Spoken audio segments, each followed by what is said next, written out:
How do spacecraft slow down? Well, there are primarily two methods of thought for how spacecraft slow down, and you really have to ask yourself, are we landing in an area that has an atmosphere? If not, you definitely want to go with retro-propulsion, where you use retro thrusters pointed down at the surface of the planet to slow yourself down as you're coming in. If you do have an atmosphere, that makes it a lot easier, as the atmosphere acts as kind of a giant brake as you slow down. So you have your missions like Apollo that used retro-propulsion when we went to the moon.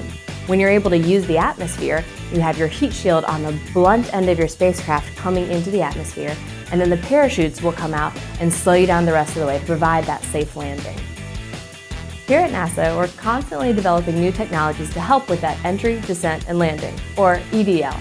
Some of the trick in entering atmosphere is when you do have it, but it's really thin. One of the technologies NASA is developing to handle those is called HIAD, Hypersonic Inflatable Aerodynamic Decelerator.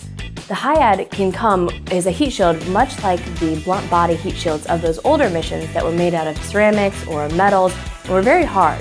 However, HIAD is a flexible woven system that compacts really small, so you're able to actually get a very small heat shield inside your rocket diameter. With HIAD, when the fairing comes off, the heat shield can then inflate and expand to a diameter much larger than your rocket. Therefore, you're able to bring in a much larger payload than you were before. So how do spacecraft slow down? You have retro-propulsion, you've got your rigid aeroshells and parachutes, and coming soon, we've got these inflatable heat shields.